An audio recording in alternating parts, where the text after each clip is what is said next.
हरे कृष्णा। हर हर महादेव। आप सभी भक्तों का दिन शुभ और मंगलमय हो।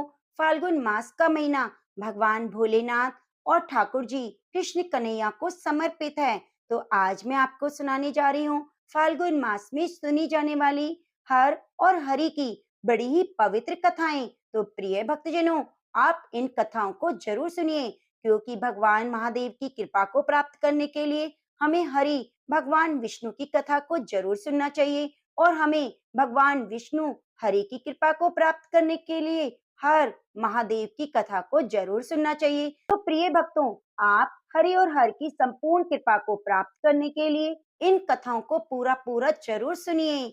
जय श्री गणेश।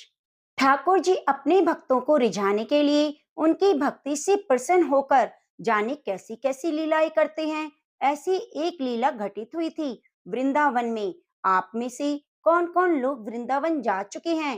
कितने लोगों को सौभाग्य मिल चुका है?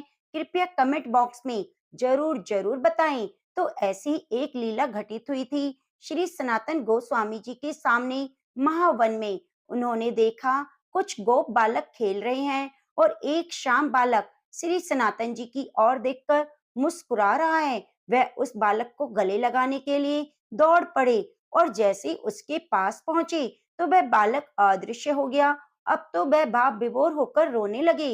इतना रोए कि रोते रोते मूर्छित होकर गिर पड़े। अब उन्हें एक सपना आया, जिसमें उन्होंने उसी बालक श्री कृष्ण का रूप देखा। श्री कृष्ण ने उनसे कहा कि अगर आप मुझसे मिलना चाहते हो तो मैं मथुरा में श्री परशुराम जी चौबे जी के घर में रह रहा हूँ। आप वहां जाइए और वहां से मुझे अपने साथ ले लीजिए। सनातन जी अगले दिन प्रातःकाल होते ही मधुकरी यानी भिक्षा से जो मिला हुआ भोजन होता है, भिक्षा से प्राप्त भोजन को मधुकरी कहते हैं। तो वृंदावन आप कभी जाएं तो मधुकरी आप जरूर मांगकर खाइएगा। ऐसा बहुत किस्मत वालों को ही मिलता है।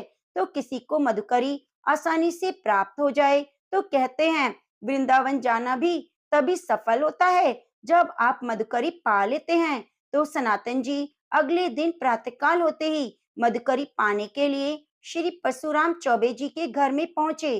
तो वहां पर उन्होंने उस बालक का श्री ठाकुर मदन मोहन जी के रूप में दर्शन किया।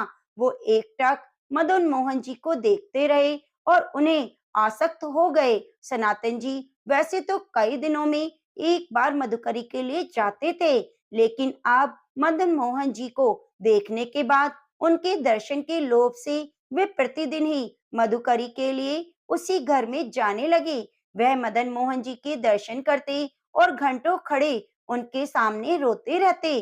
अब एक दिन घर की वृद्धा माता ने देखा कि ठाकुर जी ने नेत्र से नेत्र मिलाए सनातन जी घंटों खड़े हैं, साथ साथ रो भी रहे हैं। उनकी ऐसी प्रेम दशा देखकर वह बोली, बाबा इनको देख रहे हो? अरे इनको मत देखो, यह तो सर्वनाश कर देते हैं। मेरा बहुत बड़ा परिवार था, खूब संपत्ति थी, परंतु जब यह हमारे घर आए तो इन्होंने आते ही सब कुछ नाश कर दिया। मेरा तो परिवार मिट गया, मेरी सारी संपत्ति चली गई, केवल मैं अकेली रह गई। तब सनातन जी ने कहा, माता जी अब आप इस चीज का परिचय मत दीजिए, मैं भी इस स्थिति को जानता हूँ, मेरी भी यही दशा हो गई है। जब से मैंने इनसे प्रीति की है तब से मेरा सर्वनाश हो गया है। मेरे निकट जो जो कुछ था अब वर्तमान में कुछ भी नहीं रह गया, यह इन्हीं की नजर का चमत्कार है। तब वृद्धा ने पूछा, यह आपको पसंद आ गए क्या? सनातन जी बोले, मैं तो पहले से ही इनके नेत्रों में बिक चुका हूँ। उस वृद्धा ने कहा, मैं तो वृद्ध हो चली हूँ, मैं सोच रही थी अब इनकी सेवा कौन करेगा, क्योंकि मेरे परिवार में तो मैं अब इनकी सेवा करने वाला कोई नहीं बचा। अब यहाँ पर आप इस बात को बिल्कुल मत समझिए कि ठाकुर जी से यदि हम प्रेम करेंगे तो हमारा परिवार नष्ट हो जाएगा, हमारा सब कुछ छिन जाएगा। ऐसा नहीं है, बल्कि इसका आंतरिक रहस्य यह है कि जब से मदन मोहन जी पधारे तब से उन्होंने एक एक करके उनके पूरे परिवार को अपने धाम में भेज दिया। ठाकुर मदन मोहन जी ने चौबे जी के पूरे परिवार को अपनी नित्य लीला में सम्मिलित कर लिया, जो कि बड़े बड़े योगियों के लिए भी दुर्लभ है। ठाकुर जी ने उनका लौकिक धन हटाकर चिदानंद वस्तु प्रदान की। जो प्रभु के चरणों में अपने चित्त को लगा देते हैं तो बिना कोई और साधन किए प्रभु उनको स्वीकार कर लेते हैं, फिर अपने दिव्य धाम दिव्य स्वरूप में लीलाओं में प्रवेश दे देते हैं। तब वृद्धा ने कहा, बाबा मैं तो वृद्ध हो चली हूँ, एक न एक दिन मुझे तो भगवान के पास जाना है और इनको मेरी बात कोई ना कोई तो वैसे भी ले जाएगा। मुझसे अब इनकी पूजा सेवा नहीं बनती। मैं ऊब गई हूँ इनसे, क्योंकि मुझे इनसे कोई लाभ मिला ही नहीं। सब बाहर की दृष्टि से विनोद करते हुए कह रही थी, अगर लाभ प्राप्त होता तो कम से कम नाती पोते तो होते इनकी सेवा के लिए, पर घर में कोई नहीं बचा। मैं अकेली बची हूँ। मेरी मृत्यु का समय भी अब नजदीक आ रहा है, तो कोई ना कोई तो चाहिए इनकी सेवा के लिए, लेकिन मैं तो इन्हें उसी को दे सकती हूँ जो इनसे प्यार करे, इनकी सेवा करे। मुझे तो बड़ा संतोष हुआ आपके नेत्रों में इनके प्रति इतना प्यार देखकर। आप इनके प्रेम पूर्वक सेवा करेंगे, आप इसी से पहचान सकते हैं कि मैं कितना प्यार करती हूँ अपने ठाकुर जी से, क्योंकि मैं तो इन्हें अपने नेत्रों से ओझल भी नहीं होने देना चाहती। किंतु बाबा अब मेरा शरीर बूढ़ा हो चुका है, अब मेरे शरीर में इतनी ताकत नहीं बची कि मैं नित्य सेवा पूजा पाठ कर सकूं। इनको आप ले जाइए। तब श्री सनातन गोस्वामी ने कहा कि मैया यदि ऐसी बात है तो आप मुझे तुरंत दे दीजिए, मैं इन्हें आज ही अपने संग ले जाऊंगा। अब तो वृद्धा माता ने रो रो कर ठाकुर जी को बार बार हृदय से लगाकर उन्हें श्री सनातन गोस्वामी जी को दे दिया, मानो कोई माँ अपने कलेजे का टुकड़ा अपने बेटे को किसी और को सौंप रही हो। अब तो श्री सनातन गोस्वामी जी अत्यंत प्रसन्न होकर ठाकुर मदन मोहन जी को श्री धाम वृंदावन में ले आए। फिर उन्होंने आदित्य टीला में श्री ठाकुर जी मदन मोहन जी महाराज को विराजमान कर दिया। वृंदावन में जिस टीले पर लाल पत्थर का मंदिर है उसे आदित्य टीला कहते हैं। अब तो सनातन जी की दिनचर्या में पेट भरने के लिए, उदर पोषण के लिए केवल मधुकरी वृत्ति यानी मांकर भोजन पाना ही था। हफ्ते में एक दिन भोजन ले आते, कई दिनों तक उसका प्रयोग करते, परंतु अब उनकी कुटिया में ठाकुर जी आ गए थे। अब तो सनातन गोस्वामी जी ठाकुर जी के भोग के लिए रोज रोज आटा मांग कर लाते, उसकी बाटी बनाकर पहले ठाकुर जी को भोग लगाते, फिर खुद पाते। ठाकुर जी को जब वे भोग अर्पित करते तो ठाकुर जी बड़ा बुरा मुंह बनाते, क्योंकि चौबे जी के यहाँ तो उन्हें मलाई रबड़ी मिलती थी और यहाँ उनको केवल सूखी बाटी मिल रही थी, फिर बाटी जिसमें नमक भी नहीं था। ठाकुर जी तो कुछ नहीं कह पाते, केवल मुंह बनाकर रह जाते। अब एक दिन हिम्मत करके ठाकुर जी डरते हुए सनातन गोस्वामी से बोले, अब जरा यहाँ पर ध्यान देखिए, यह तो प्रेम का बल है। जैसे कोई बच्चा अपने बड़ों से डरता है, ऐसे समस्त ब्रह्मांड के मालिक ठाकुर जी डरते थे सनातन गोस्वामी जी से।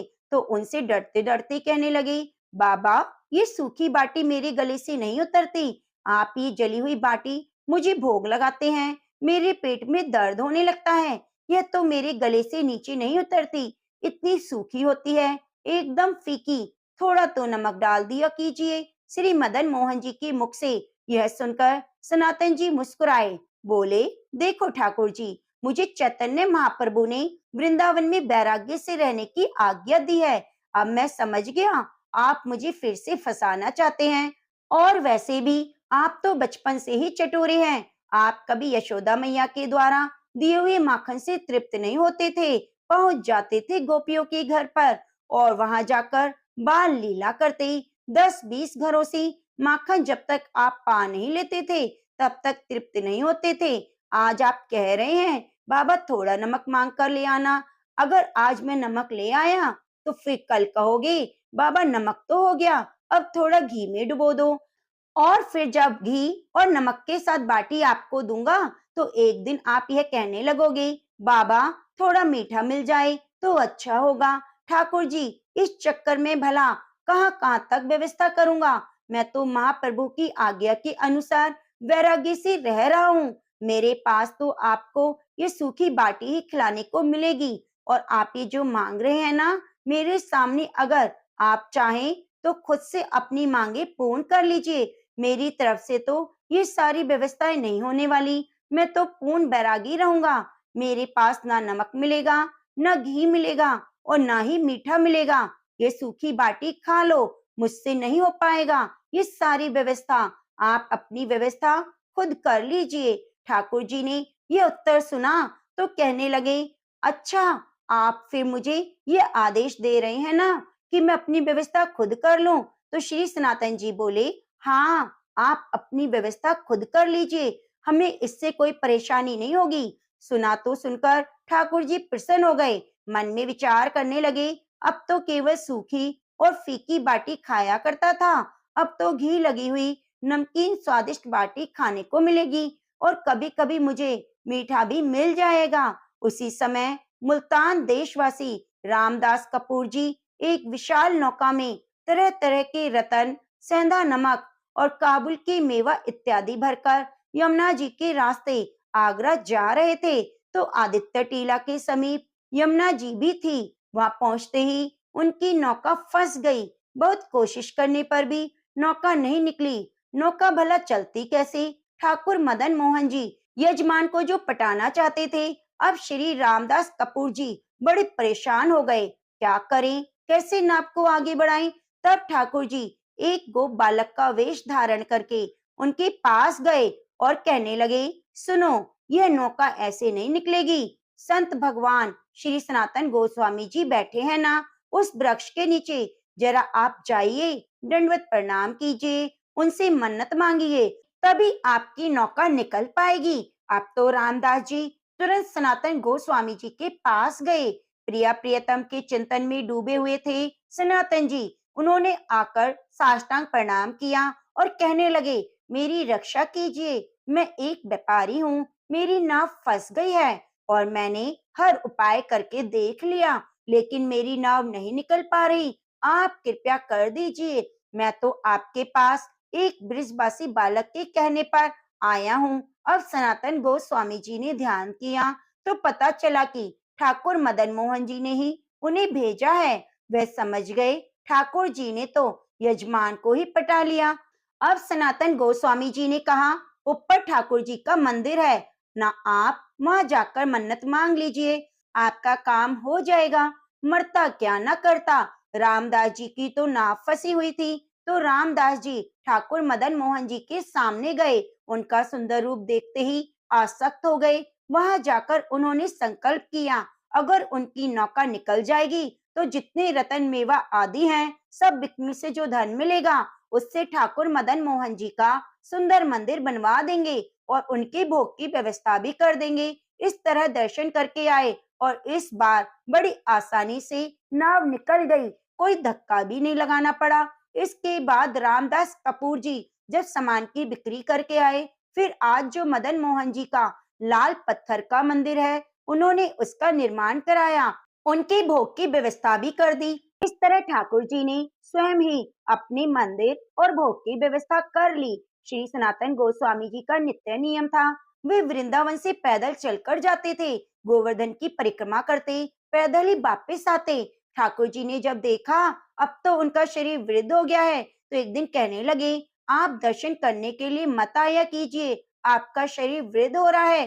तब सनातन गोस्वामी जी ने कहा, बिना परिक्रमा और आपके दर्शन के बिना तो मैं रह नहीं सकता। इसके बाद तो ठाकुर जी ने स्वयं प्रकट होकर सनातन गोस्वामी जी को एक शिला प्रदान की, जिस शिला पर श्री ठाकुर जी के चरण चिन्ह आज भी अंकित है, और कहा, बाबा, आप इस शिला की परिक्रमा कर लिया करें। इनकी परिक्रमा से आपको संपूर्ण गिरिराज की परिक्रमा का फल मिल जाएगा और नियम भी पूरा हो जाएगा।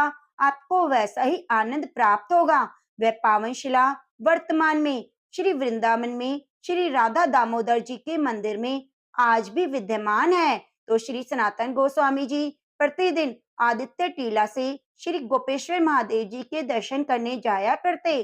श्री कृष्ण भगवान महादेव जी के आराध्य हैं। जब कभी महादेव जी को आपको मनाना हो, कोई भी मन्नत मांगनी हो, तो आप कृष्ण भगवान से सच्चे मन से विनती कर लीजिए। महादेव जी उस मन्नत को बिना किसी देरी के पूरी कर देंगे।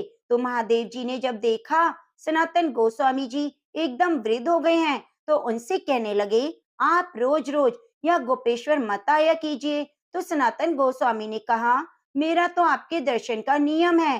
तब शिव जी ने कहा, एक काम करता हूँ, मैं मध्य में कहीं प्रकट हो जाता हूँ। आज जो बनखंडी महादेव जी का मंदिर वृंदावन में है, उस रूप में श्री गोपेश्वर महादेव प्रकट हो गए और फिर सनातन गोस्वामी जी रोज दर्शन के लिए जाने लगे।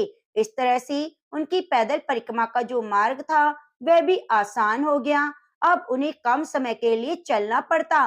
भगवान अपने भक्त का इतना ध्यान रखते हैं, जाने क्या क्या कर बैठते हैं, किसी तरह से उनके भक्त को ज्यादा कष्ट ना पहुंचे। बंगाल में गरीब ब्राह्मण ने अपनी गरीबी से बहुत दुखी होकर धन प्राप्ति के लिए एक बार भगवान शंकर की आराधना की। अब भगवान शंकर प्रसन्न हुए, उन्होंने स्वप्न में आकर उन्हें दर्शन दिए, फिर आदेश किया कि श्री वृंदावन धाम में सनातन गोस्वामी जी के नाम के एक महापुरुष निवास करते हैं। उनके पास पारस मणि है, वह आपको पारस मणि दे देंगे। अब तो वह ब्राह्मण आनंद में मग्न होकर वृंदावन धाम आए, फिर सनातन जी के वहां गए। उन्होंने जब श्री सनातन जी को देखा तो वे गुदड़ी और एक करवा लिए हुए थे, शरीर पर उन्होंने कोपिनी पहना हुआ था। यह देखकर उनके मन में तो बड़ी घोर निराशा हुई। जो खुद ऐसी गरीबी में जी रहे हैं, वे भला उनको पारस मणि कहाँ से ला कर देंगे। अगर उनके पास पारस मणि होती तो वे खुद इस दयनीय स्थिति में होते। उन्होंने फिर सोचा कि भगवान शंकर ने कहा है और भगवान शंकर के वचन तो झूठे नहीं हो सकते। तो वे एक बार हिम्मत बटोरकर उनके पास जाकर बोले, प्रणाम किया। सनातन जी ने ब्राह्मण से पूछा, आप किस उद्देश्य से आए हैं? तो उन्होंने कहा, मुझे भगवान ने भेजा है और कहा है कि आपके पास पारस मणि है। अगर सचमुच ऐसा है तो आप मुझे प्रदान कर दीजिए। सनातन जी ने कहा, मैंने तो उसे कभी छुआ तक नहीं, वह मेरे पास नहीं। हाँ, एक दिन यमुना स्नान करने जा रहा था तो मेरे पैर से टकरा गई, मैंने उसे वहीं रेत से ढक दिया। तब ब्राह्मण ने कहा कि आप कृपया करके मुझे बता सकते हैं वे पारस मणि कहाँ है? तब सनातन गोस्वामी जी ने ब्राह्मण को एक जगह लेकर गए और बोले, इसी जगह पर पारस मणि है, आप रेती हटाइए तो आपको दिख जाएगी। अब जैसे ही ब्राह्मण ने वहां से रेती हटाई तो थोड़ी ही देर में चमकती हुई पारस मणि उन्हें मिल गई। अब पारस मणि मिली तो ब्राह्मण के मन में शंका पैदा हुई, सोचने लगे, परीक्षा करके देखूं तो सही, ये कोई चमत्कार पत्थर है ये पारस मणि है। तो उन्होंने एक लोहे की कील में पारस मणि का स्पर्श करा दिया, वे तत्काल सोने की हो गई। अब तो उनका मन बड़ा प्रसन्न हुआ कि भगवान शंकर का वरदान सही हुआ। फिर उन्हें विचार आया, ये कैसे संत हैं जिन्होंने इतनी कीमती वस्तु को इतनी दूर रखा। तो उन्होंने सीधे सीधे यह प्रश्न श्री सनातन जी से पूछ लिया। प्रश्न के बाद सनातन गोस्वामी जी ने कहा, बहुत दुर्गुण है इस पारस मणि में, न जाने कितनी मलिन काएं इसने छुई हुई हैं। क्योंकि जब धन बढ़ेगा तो अहंकार बढ़ेगा, दोष बढ़ेगा, भगवान चिंतन छूटेगा। बहुत सारे दोष हैं इसमें और इसका रजोगुण कहीं मुझ पर प्रभाव ना डाल दे, किसी भी तरह से मेरे भजन में विक्षेप ना डाले। मैंने इसलिए इसको अपने से दूर रखा है और मेरे लिए यह किसी पत्थर से बढ़कर और कुछ नहीं, क्योंकि मेरे पास जो मणि है उस मणि के सामने तो यह मणि कुछ भी नहीं। यह सुनकर तत्काल वे ब्राह्मण महाराज बोले, आपके पास कौन सी मणि है? तब सनातन गोस्वामी जी बोले, इंद्र नील मणि, श्याम मनोहर, श्री लाल बिहारी श्याम सुंदर रूपी मणि हमारे पास है। उन्होंने तत्काल सनातन गोस्वामी जी के चरणों में प्रणाम किया और फिर कहा, महाराज, फिर आप ऐसी अपवित्र मणि हमें क्यों दे रहे हैं? अब आप कृपा करें, मुझे भी वही मणि दे दीजिए जो आपके पास है। तब सनातन जी ने कहा, तो फिर इस मणि को यमुना जी में फेंक दीजिए, यमुना स्नान करके आइए। आप अधिकारी हैं श्री कृष्ण के प्रेम के, क्योंकि आपके ऊपर भगवान शिव की कृपा हुई। आपको उन्होंने पारस मणि लेने नहीं भेजा, आपको भेजा था इसी इंद्र नील मणि श्याम मनोहर के लिए। पर आपको विश्वास हो जाए, आपकी समझ में आ जाए कि पारसमणि को त्यागने का सामर्थ्य श्री श्याम सुंदर के चरण अनुराग में होता है और उन्होंने इसीलिए तो सारी लीला करवाई। जाइए, यमुना में स्नान करके आइए, इस पारसमणि को यमुना में फेंक दीजिए। सनातन गोस्वामी से उन्होंने दीक्षा ले ली, उन्हें भगवत संबंध से युक्त किया और निरंतर वृंदावन धाम में वास करके भगवत चिंतन करते हुए एक दिन भगवत धाम को पधार गए। तो यह थी भगवान की लीला। सभी प्रेम से मिलकर बोलिए, सनातन गोस्वामी जी की जय, ठाकुर जी महाराज की जय। ओम नमः पार्वती पते, हर हर महादेव। एक गांव में भगवान शिव जी की परम भक्त एक ब्राह्मण महाराज रहा करते थे। पंडित जी जब तक रोज सुबह ब्रह्म मुहूर्त में उठकर नित्य कर्मों से निवृत्त होने के बाद भगवान शिव जी का पूजन नहीं कर लेते, तब तक उन्हें चैन नहीं पड़ता था। जो कुछ भी दान दक्षिणा में मिल जाता, इसी से पंडित जी अपना गुजारा करते थे और दयालु इतने थे कि जब भी कोई जरूरतमंद मिल जाता, अपनी क्षमता के अनुसार उसकी सेवा जरूर करते। इस कारण शिव जी के परम भक्त ब्राह्मण देवता गरीबी का जीवन व्यतीत कर रहे थे।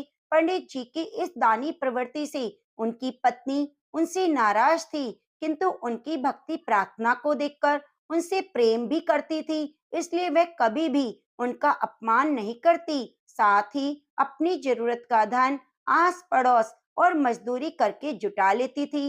एक समय ऐसा आया जब मंदिर में दान दक्षिणा आना कम हो गया, जिससे पंडित जी को आर्थिक तंगी का सामना करना पड़ा। घर की मूल आवश्यकताओं की पूर्ति नहीं होने के कारण वे दुखी रहने लगे। इसी तरह दिन बीतने लगे। एक दिन महाशिवरात्रि का दिन आया। उस दिन भी पंडित जी हमेशा की तरह ब्रह्म मुहूर्त में उठकर नित्य कर्मों से निवृत्त होने के लिए नदी की ओर चल दिए। संयोग से उसी समय उधर रास्ते में माता पार्वती और शिव जी गुजर रहे थे। अचानक से पार्वती जी की नजर पंडित जी पर पड़ी। आज पंडित जी महाशिवरात्रि को लेकर उतने उत्साहित नहीं थे जितने अक्सर हुआ करते थे। पार्वती जी को बात समझते देर न लगी। उन्होंने शिव जी से कहा, हे प्रभु, यह ब्राह्मण प्रतिदिन आपकी उपासना करता है, फिर भी आप इसकी चिंता नहीं करते। पार्वती जी की बात सुनकर शिव जी बोले, हे देवी, अपने परम भक्तों की चिंता मैं नहीं करूंगा तो कौन करेगा। पार्वती जी कहती हैं, हे प्रभु, इस ब्राह्मण देव की आपने अभी तक सहायता क्यों नहीं की। तब शिव जी कहते हैं, हे देवी, आप निश्चिंत रहिए, अब तक जितने भी बिल्व पत्र इसने शिवलिंग पर चढ़ाए हैं, वही आज रात्रि में बिल्व पत्र उसे धनपति बना देंगे। यह बातचीत करके पार्वती जी और शिव जी वहां से चल दिए। किंतु संयोग तो देखिए, इस समय उधर से एक व्यापारी गुजर रहा था। उसने छुपकर शिव जी पार्वती जी का यह वार्तालाप सुन लिया। व्यापारी ने अपना दिमाग चलाया कि अगर बेलपत्र से ब्राह्मण धनपति हो सकता है, तो फिर मैं क्यों नहीं हो सकता। यह सोचकर वह ब्राह्मण के घर पहुंचा और ब्राह्मण से बोला, पंडित जी, आपने अब तक जितने भी बेलपत्र से पूजन किया है, शिवलिंग पर चढ़ाए हैं, वे सब मुझे दे दीजिए। बदले में मैं आपको 100 स्वर्ण मुद्राएं दूंगा। पंडित जी ने अपनी पत्नी से पूछा, तो वह बोली कि पुण्य का दान ठीक तो नहीं, किंतु दे दीजिए, हमें धन की जरूरत है, इसलिए दे दीजिए। पंडित जी ने सारे बेलपत्र को थैले में भरकर सेठ जी को दे दिया। बेलपत्र का बोरा लेकर सेठ जी पहुंच गए मंदिर और शिवलिंग पर चढ़ाकर देखने लगे कि कब शिव जी कृपा करें और मैं धनपति बनूं। प्रतीक्षा करते करते सेठ जी को आधी रात हो गई। सेठ जी चमत्कार देखने के लिए बहुत ही उतावले हो रहे थे। आखिर तीसरा पहर गुजरने के बाद सेठ जी के सब्र का बांध टूट गया और क्रोध में आकर सेठ जी शिवलिंग को जोर जोर से हिलाने लगे। अब क्या हुआ, चमत्कार देखिए। सेठ जी के हाथ शिवलिंग से चिपक गए। उन्होंने बहुत प्रयास किया, किंतु हाथ हिले तक नहीं। थक हार कर सेठ जी भगवान भोलेनाथ से क्षमा याचना करने लगे। तो शिव जी बोले, लोभी, तूने जिस ब्राह्मण से यह बेलपत्र खरीदे हैं, उसे 100 स्वर्ण मुद्राएं दे दो, तब जाकर तुम्हारे हाथ खुलेंगे। अब क्या था, कल पंडित जी पूजन के लिए आए तो देखा सेठ जी शिवलिंग पर हाथ चिपका कर रो रहे हैं। उन्होंने पूछा तो सेठ जी बोले, पंडित जी, शीघ्रता से मेरे बेटे को 1,000 स्वर्ण मुद्राएं लेकर मंदिर में आने को कहिए। पंडित जी ने सेठ जी के बेटे को बुलाया। तब सेठ जी ने वह मुद्राएं ब्राह्मण को दिला दी और इधर पार्वती जी शिव जी से पूछती हैं, हे स्वामी, आप अपने भक्तों को धनवान कब बनाएंगे? शिव जी मुस्कुराते हुए बोले, हे उमा, मेरे पास है ही क्या जो मैं दूंगा, किंतु मेरा भक्त अब गरीब नहीं। तो प्रेम से बोलिए, बोले शंकर भगवान की जय। हर हर महादेव। तो प्रेम से बोलो, गणेश गजानन की जय हो। एक समय की बात है, गणेश जी ने पृथ्वी के मनुष्यों की परीक्षा लेने का विचार बनाया। तो वे अपना रूप बदलकर एक छोटे से बच्चे का रूप धारण करके पृथ्वी पर घूमने लगे और हाथ में एक चम्मच में दूध ले लिया और दूसरे हाथ में चावल भर लिए। गली गली घूम घूम कर आवाज लगाने लगे कि कोई भाई मेरी खीर बना दो, कोई मेरी खीर बना दो। दूध और चावल तो मेरे पास हैं, कोई है जो मुझे खीर बना दे। तो उस बालक की इस तरह की बातें सुनकर सारे लोग हंसने लगे। कहने लगे कि भला इतने से दूध से कोई खीर बनती है? पर गणेश जी इसी तरह आवाजें लगाते रहे। एक गांव के बाद दूसरे गांव में इसी तरह चक्कर लगाते, पुकारते घूम रहे थे। कोई भी खीर बनाने को तैयार नहीं हुआ। सुबह से शाम हो गई।